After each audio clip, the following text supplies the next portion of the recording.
मैं बात को बढ़ाना नहीं चाहता। बात को बढ़ा क्यों रहे हो? अब बात बढ़ चुकी है, बात को बढ़ाओ मत। इस तरह के सेंटेंसेस अक्सर हमें अपनी डेली लाइफ में बोलने होते हैं, लेकिन इनको इंग्लिश में बोलने के लिए कौन से स्ट्रक्चर का यूज़ किया जाता है, आइए देखते हैं। इस तरह के सेंटेंसेस को इंग्लिश में बोलने के लिए जिस स्ट्रक्चर का यूज़ किया जाता है वो है इलोंगेट द मैटर। बहुत ही कमाल का स्ट्रक्चर है। इलोंगेट द मैटर का मतलब होता है बात को बढ़ाना। ये नेगेटिव और पॉजिटिव दोनों ही सिचुएशंस में यूज़ होता है। आइए इसको यूज़ करने का रूल देखते हैं।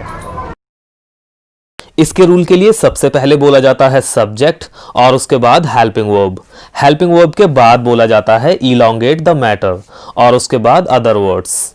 इसमें ये जो इलोंगेट है ये एक वर्ब है जिसकी फॉर्म टेंस के अकॉर्डिंग चेंज हो सकती है, जैसे कि इलोंगेट्स, इलोंगेटिंग, इलोंगेटेड एटसेट्रा। अगर टेंस के अकॉर्डिंग सेंटेंस में हेल्पिंग वर्ब आएगी तो लगाएंगे, नहीं तो नहीं लगाएंगे। तुम बात को बढ़ा रहे हो, you are elongating the matter. मैं बात को बढ़ाना नहीं चाहता, I don't want to elongate the matter. बात को बढ़ाओ मत, डोंट इलोंगेट द मैटर। बात को बढ़ा क्यों रहे हो, why are you elongating the matter. अब बात बढ़ चुकी है, now matter has been elongated. बात खुद नहीं बढ़ती बल्कि बढ़ाई जाती है, इसलिए यहां पर पैसिव वॉइस का यूज किया गया है। वो शादी के लिए बात आगे बढ़ाना चाहता है, he wants to elongate the matter for marriage. कई बार अपनी डेली लाइफ में हमें इस तरह के सेंटेंसेस बोलने होते हैं, जैसे कि तुम बिगड़ते जा रहे हो। वो बिगड़ता जा रहा था, इसीलिए उसके पापा ने उसे वापस बुला लिया। तुम्हारे बच्चे बिगड़ते जा रहे हैं।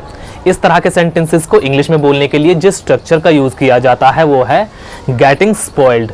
गेटिंग स्पॉइल्ड का मतलब होता है किसी चीज़ का, किसी इंसान का या फिर किसी काम का बिगड़ते जाना या फिर बिगड़ते चले जाना। आइए इसको यूज़ करने का रूल देखते हैं। इसके रूल के लिए सबसे पहले बोला जाता है सब्जेक्ट और उसके बाद हेल्पिंग वर्ब।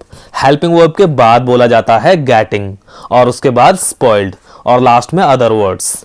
इसमें ये जो गेटिंग है इसकी फॉर्म टेंस के अकॉर्डिंग चेंज हो सकती है, जैसे कि गेट्स, गॉट एटसेट्रा। तुम बिगड़ते जा रहे हो, यू आर गेटिंग स्पॉइल्ड। वो बिगड़ता जा रहा था, ही वॉज गेटिंग स्पॉइल्ड। तुम्हारे बच्चे बिगड़ते जा रहे हैं, your children are getting spoiled. उसकी आवाज बिगड़ती चली गई, हिज वॉइस गॉट स्पॉइल्ड। तुम अब बिगड़ चुके हो, you have got spoiled now. अगर हम स्पॉइल को बिना गेट के यूज करें तो हम इस तरह के सेंटेंसेस बना सकते हैं, जैसे कि तुम मुझे बिगाड़ रहे हो, यू आर स्पॉइलिंग मी। वो हमें बिगाड़ चुका है, ही हैज स्पॉइल्ड अस। तुम मेरे बच्चों को बिगाड़ क्यों रहे हो, why are you spoiling my kids. वो एक बिगड़ा हुआ लड़का है, he is a spoiled boy. Spoil एक वर्ब है जिसका मतलब होता है खराब करना या बिगाड़ना। कई बार अपनी डेली लाइफ में हमें इस तरह के सेंटेंसेस बोलने होते हैं, जैसे कि मैंने तुमसे बात करके गलती कर दी, मैंने तुम्हें यहाँ बुलाकर गलती कर दी, तुमने यहाँ आकर गलती कर दी, तुमने हाँ बोलकर गलती कर दी। इस तरह के सेंटेंसेस को इंग्लिश में बोलने के लिए जिस स्ट्रक्चर का यूज़ किया जाता है वो है स्क्रूड अप। स्क्रूड अप का यूज़ उस सेंस में किया जाता है जब हम कोई ऐसा काम कर दें जिसे करके हमें पछतावा हो, मतलब उस काम को करके हम गलती कर दें। आइए इसको यूज़ करने का रूल देखते हैं। इसके रूल के लिए सबसे पहले बोला जाता है सब्जेक्ट और उसके बाद स्क्रूड अप। स्क्रूड अप के बाद बोला जाता है टू और उसके बाद वर्ब की फर्स्ट फॉर्म और लास्ट में ऑब्जेक्ट। मैंने तुमसे बात करके गलती कर दी, I screwed up to talk to you. मैंने अपनी जॉब छोड़कर गलती कर दी, I screwed up to leave my job. तुमने हाँ कहकर गलती कर दी, you screwed up to say yes. हमने यहां आकर गलती कर दी, we screwed up to come here. मैंने तुम्हें बुलाकर गलती कर दी, I screwed up to call you.